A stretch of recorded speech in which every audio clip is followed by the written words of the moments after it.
Hello friends, आज हम इस वीडियो के अंदर जानेंगे कि आईवीएफ क्या होता है। आईवीएफ का पूरा नाम है in vitro fertilisation.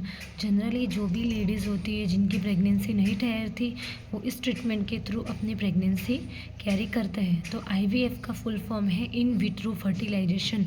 In vitro होता है और इन विवो फर्टिलाइजेशन होता है। इन विवो यानी कि जो भी गर्भाशय है, जो भी यूट्रस है उसके अंदर, और इन विट्रो का मतलब होता है कि गर्भाशय के बाहर। ठीक है, तो हम लोग देखेंगे कि जो भी हमारा जो बेबी होता है वो इन विट्रो फर्टिलाइजेशन से हम लोग कैसे करवा सकते हैं। तो उसके जो भी मैंने स्टेप लिखे हैं यहाँ पे बहुत ही आसान भाषा के अंदर, तो चलो आइए समझते हैं। तो सबसे पहला है कंसल्टेशन एंड प्रिपरेशन। किसी भी हमें ट्रीटमेंट लेने से पहले हमारी जो पुरानी हिस्ट्री है उसके लिए जो भी हमारा रूटीन एग्जामिनेशन होता है वो हमको करवाना होता है। तो जब भी हम लोग डॉक्टर के पास जाता है तो वो हमें हमारी पुरानी हिस्ट्री पूछते हैं, कितनी बार अबॉर्शन हुए हैं, कितनी प्रेगनेंसी रही है, या फिर पहली बार रही हो लेकिन फिर दूसरी ना ठहर रही हो, ऐसा भी हो सकता है। ठीक है, तो सबसे पहले हमें अब जो भी हमारी हिस्ट्री है वो पूरी तरह से डॉक्टर को बता देनी है। उसके बाद जो भी डॉक्टर होंगे वो हमारा पूरा जो भी मेडिकल एग्जामिनेशन होंगे वो करेंगे कि कहीं भी क्यों मतलब प्रेगनेंसी नहीं ठहरी, कहीं फेलोपियन ट्यूब के अंदर कोई प्रॉब्लम है, या फिर यूट्रस के अंदर प्रॉब्लम है, या फिर ओवरी के अंदर प्रॉब्लम है, या हमारे एग ही रिलीज़ हो रहे हैं या नहीं हो रहे। तो ये सारी डिटेल्स के अंदर वो लोग एग्जामिनेशन करेंगे। उसके बाद सेकंड स्टेप आता है ओवरियन स्टिम्युलेशन। हम लोगों ने सुना होगा जनरली कि आईवीएफ ट्रीटमेंट के अंदर हमें बहुत सारे इंजेक्शन लगते हैं, ऐसा कुछ।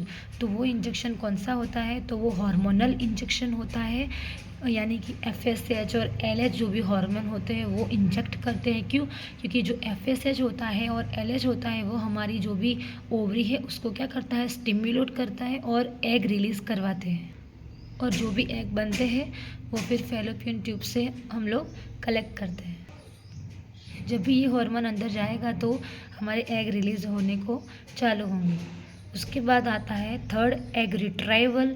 एग रिट्राइवल यानी एक माइनर सर्जिकल प्रोसीजर होता है। उसके अंदर क्या होता है, हमें बेहोश करते हैं, यानी कि सिडेशन, यानी कि जो भी एनेस्थीसिया लगाते हैं ताकि हमें जो भी सर्जरी कोई भी होती है तो उसके पहले जो लगवाते हैं वही।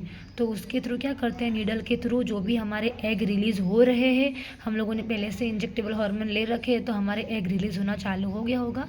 तो वो एग क्या करते हैं, और थोड़ा फॉलिक्यूलर जो फ्लूइड होता है उसको क्या करते हैं, पिक करते हैं।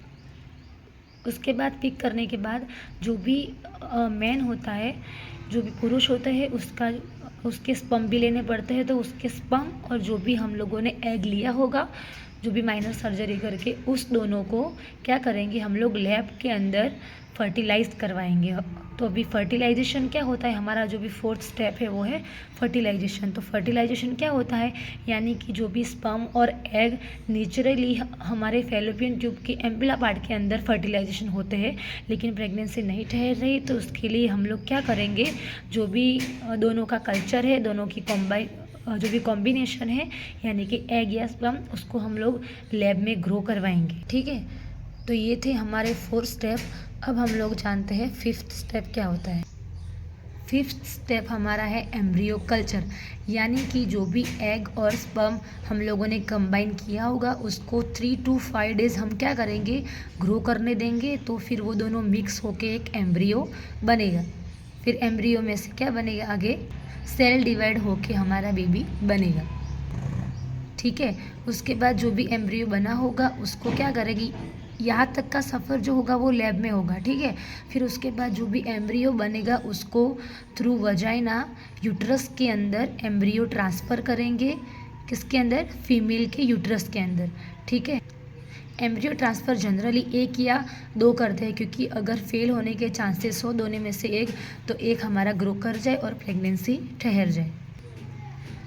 उसके बाद लास्ट में हम लोग चेक करेंगे प्रेगनेंसी टेस्ट से कि जो भी हम लोगों ने ये सारी प्रोसेस की वो सक्सेसफुल है या फिर फेल हो गई है। ठीक है, कई बार आईवीएफ ट्रीटमेंट भी फेल हो जाते हैं, तो हम लोग 14 डेज़ के बाद प्रेगनेंसी टेस्ट करेंगे। अगर पॉजिटिव आता है, यानी कि सारा जो भी हमारा नेचुरल तरीके से हम लोग चेक करते हैं उसी तरह से हमें टेस्ट किट करना है और अल्ट्रासाउंड भी करना है कि जो भी हमारा एम्ब्रियो है फिर जो हमने डाला था अंदर वो सही से ग्रो कर रहा है या नहीं। ठीक है, तो थैंक यू फ्रेंड्स।